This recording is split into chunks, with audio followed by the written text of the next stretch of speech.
Assalamualaikum warahmatullahi wabarakatuh. Katanya Rumi, manusia ini jagat kecil. Bahasa filsafatnya mikrokosmos, alam sohir. Alam semesta ini alam kabir. Dalam diri mikrokosmos ada makrokosmos, dalam dirimu terkandung semua unsur-unsur alam semesta.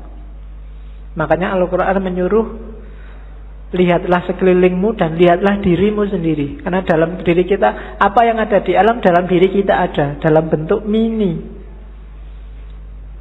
Unsur-unsur alam apa saja itu sebenarnya ada. Mineral kah, air, api, udara, tanah, ada semua dalam diri kita. Jadi kita ini mikrokosmos. Maka pertama-tama pahamilah dirimu, kenali dirimu, lihatlah ke dalam. Nah, kalau sudah paham diri kita, kita akan paham alam semesta. Karena dalam diri kita ada seluruh alam semesta. Kalau kita sudah paham alam semesta, kita akan paham Allah. Karena alam semesta ini manifestasi dari sifat-sifat Allah semuanya, A sampai Z.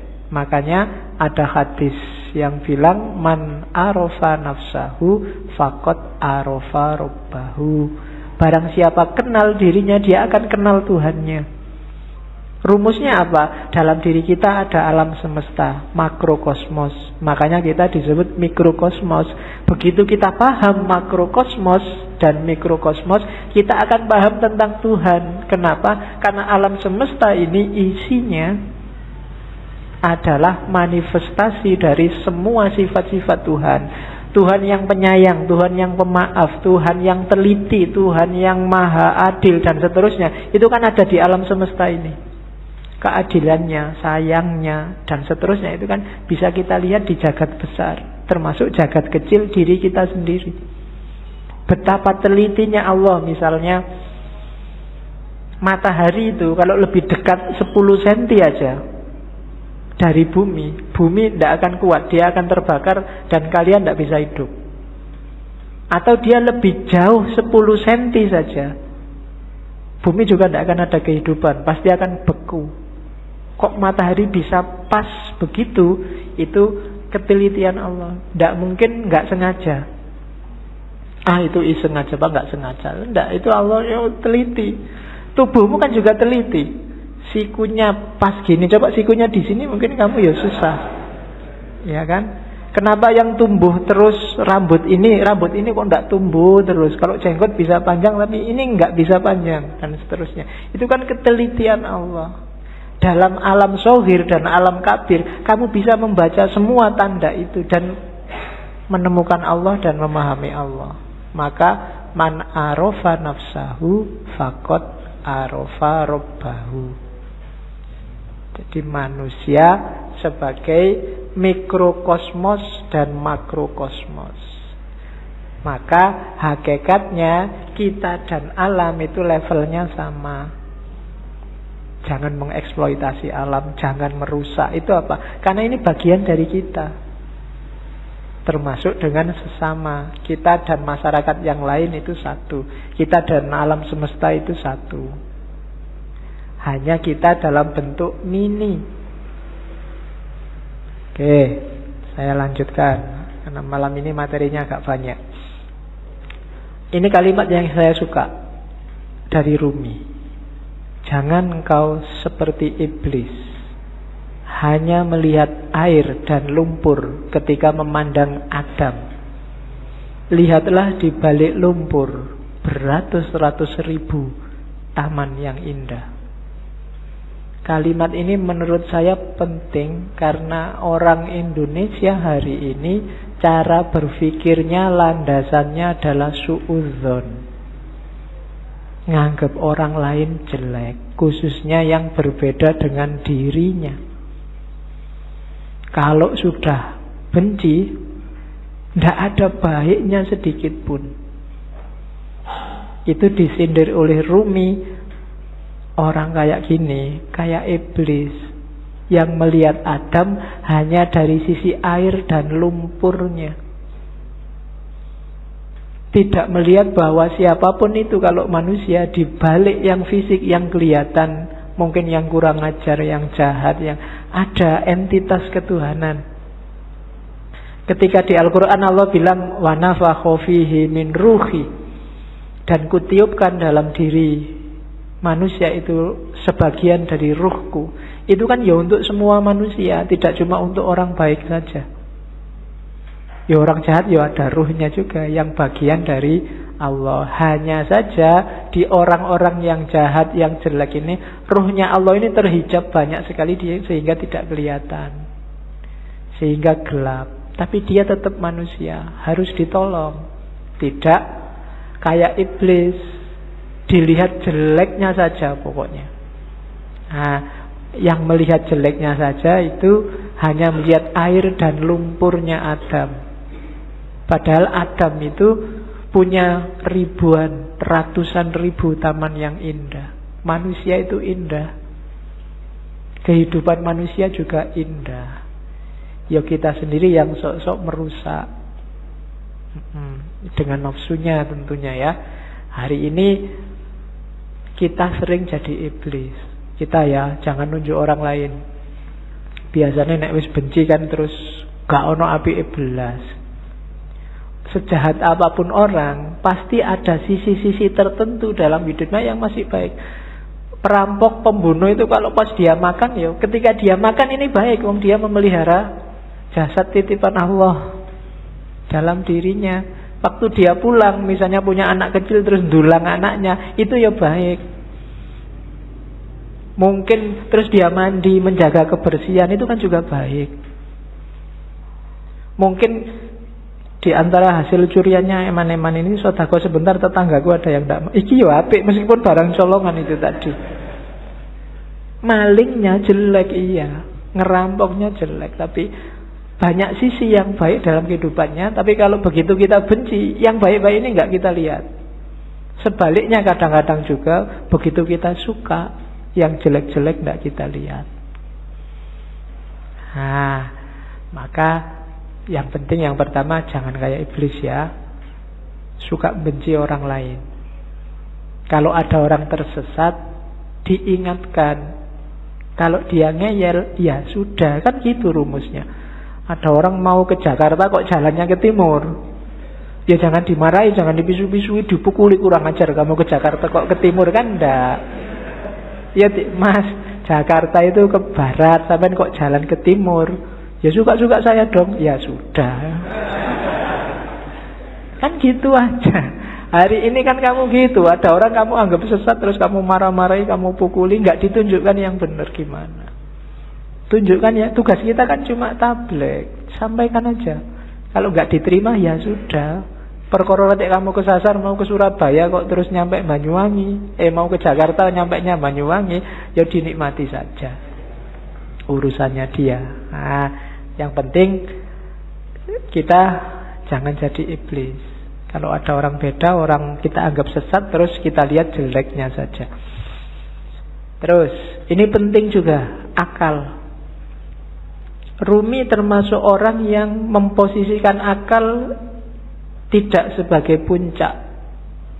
Akal itu penting, tapi akal hanya transit. Akal harus dilampaui. Tidak boleh orang berhenti hanya di akal.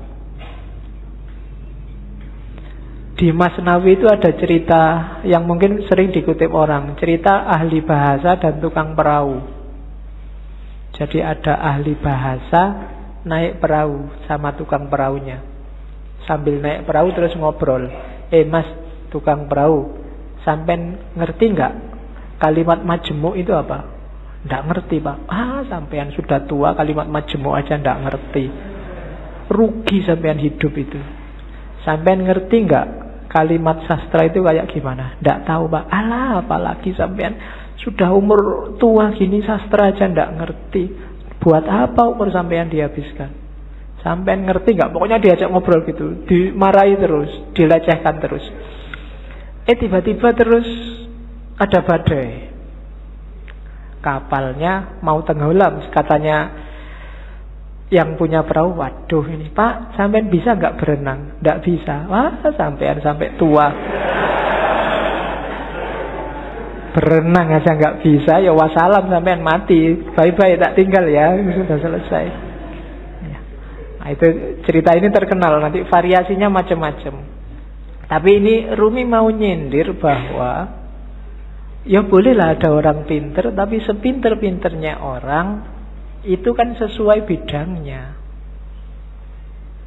Yang pinter filsafat mungkin tidak ngerti sama sekali tentang fikih. Yang pinter fikih mungkin tidak ngerti tentang kalam. Yang teknik mungkin tidak ngerti tentang kedokteran. Sak jago-jagonya Habibie, kamu tanyain, Pak Habibie, ngerti nggak teorinya Ghazali tentang? Tidak ngerti dia. Dia ilmunya penerbangan. Jadi tidak. Maka orang pinter yang sombong itu janjinya orang bodoh. Sepinter apa sih dia? Ilmunya seluas apa sih? Tidak ada. Orang itu selalu pinternya fakultatif, sesuai fakultasnya masing-masing. Tidak ada ilmu universal. Makanya tidak ada kuliah di universitas, yang ada di fakultas. Universitas cuma mengkoordinir. Kalau digabung dari banyak fakultas, jadilah universitas. Kan logikanya begitu. Jadi cerita ini sebenarnya Rumi main nyindir, enggak. Sejago-jagonya akalmu hanya bisa menangkap sesuai pengalamanmu masing-masing. Tidak akan lebih dari itu. Tapi saya ngerti dunia luar angkasa loh Pak. Ya, paling kamu pernah baca buku tentang luar angkasa, kan itu aja.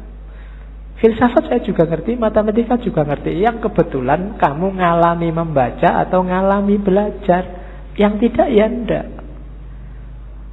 Sokrates mungkin orang paling pinter, tapi sama istrinya urusan nyambel apa urusan bikin sayur itu tetap menang istrinya. Ya kan? Sepinter apapun Immanuel kan, kalau bannya bocor, kan ada cerita satu ketika Immanuel kan bannya bocor, sadelnya patah. Begitu nyampe di tukang sadel, Immanuel kan pingin nguji yang punya, tukang sadel tolong saya dibikinin sadel yang pakai rumus trigonometri plus 2 kali. Dari tukang sadel tidak bisa saya. Kalau sadel biasa bisa, kalau pakai rumus macam-macam tidak bisa. Ya memang beda ilmunya. Jadi yang pertama catatannya akal itu tidak segalanya. Kalau kita hanya bersandar pada akal, maka kita bersandar pada batas pengalaman kita sendiri. Karena sejauh apapun ilmu kita, ya sebatas yang pernah kita alami. Ilmunya mahasiswa filsafat pasti beda dengan mahasiswa pendidikan, pasti beda dengan mahasiswa teknik. Itu batasnya akal. Jadi saya bilang tadi, akal hanya transit. Katanya Rumi, akal, jasmani, lahiriah ini harus sih, cuma dia bukan tujuan. Dia hanya alat transit kita untuk menggapai yang lebih dalam, lebih tinggi, wilayah ilahiyah. Jadi jangan dihentikan akal untuk akal. Atau kalau fisik misalnya harta untuk harta, tidak bisa berhenti di situ. Karena hidup kita ini rumusnya adalah inna lillahi wa inna ilaihi roji'un. Dari Allah dan sekarang sedang berjalan menuju Allah lagi. Maka apapun pengalaman, kalian punya apapun, ngerti ilmu apapun, punya harta apapun, punya kebisaan apapun, harus dalam rangka mendukung berjalan semakin dekat pada ilaihi roji'un. Termasuk akal. Kita dikasih Allah akal, panca indera, itu sebagai sangu untuk ilaihi roji'un. Jangan sampai tersesat. Bahkan Allah saking sayangnya sama kita, gak cuma itu, kita dikasih buku pedomannya langsung, namanya kitab suci. Enggak itu juga, karena khawatirnya kita enggak mau baca, kita dikasih nabi juga, dikasih rasul juga. Dalam rangka apa? Biar langkah kita ilaihi roji'un ini pas, tidak keliru. Maka katanya Rumi, akal kita, panca indera kita, apapun yang kita bisa, yang kita miliki, ini harus jadi jalan, harus kita lampaui menuju ilaihi roji'un tadi, dalam rangka bertemu dan berjumpa sama Allah. Kalau enggak, berarti satu di antara dua. Kalau bukan kesia-siaan yang nanti kita sesali, mungkin juga ketersesatan. Sia-sia itu enggak ada gunanya, kita tuas capek. Tersesat itu kita nyeleweng, jalurnya tidak ilaihi roji'un. Kalau Al-Quran bilang yang bisa ilaihi roji'un itu nafs mutmainnah. Ya ayyatuhan nafsul mutmainnah, jiwa yang tenang. Maka tugas kita di dunia ini bikin nafs kita mutmainnah, biar nanti bisa ilaihi roji'un, bisa kembali dengan mulus, dengan lancar pada Allah. Nah itu akal. Jadi termasuk ngaji ini ya. Ngaji ini tidak boleh bikin semakin jauh dari Allah. Harus bikin paling tidak selangkah kecil lebih dekat sama Allah. Kalau enggak, mending kamu tidak usah ngaji. Kalau ada ya Pak, saya tuh ngaji filsafat terus jadi nggak yakin Allah itu ada apa enggak. Terus kamu tidak usah ngaji lah kalau gitu. Kok waktu ditanyain Allah besok kamu nunjuk aku. Ah itu yang ngajari Pak, nanti gitu aku susah aku. Enggak, pokoknya apapun harus bikin kamu selangkah lebih dekat. Kuliah juga begitu. Kamu kuliah juga target sementaranya sih untuk penyemangat itu kan yo IP lah, pekerjaan lah, tapi harusnya kuliahmu bikin kamu semakin dekat sama Allah. Makan juga begitu, tidur juga begitu, pacaran juga. Ya jadi kalau punya pacar, bilang ke pacarmu, kita komitmen ya, kita pacarannya semakin mendekat ke Allah. Ya diatur sendiri rumusnya, kamu yang ngerti. Ya, kalau mau pegangan tangan, bismillahirrahmanirrahim. Ya, kalau sudah, alhamdulillah. Gitu. Oke, itu maunya Rumi. Jadi apapun fasilitas yang diberikan Allah pada kita sekarang, manfaatkan itu untuk ilaihi roji'un. Hakikat kita ada di situ. Dan semua yang bikin kita semakin jauh dari ilaihi roji'un, hindarilah. Termasuk mungkin yang casing itu kan tampakan luarnya, kelihatannya ini sangat agama deh, kelihatannya ini sangat islami deh, tapi kok rasanya bikin kamu semakin gak dekat sama Allah, mending dijauhi.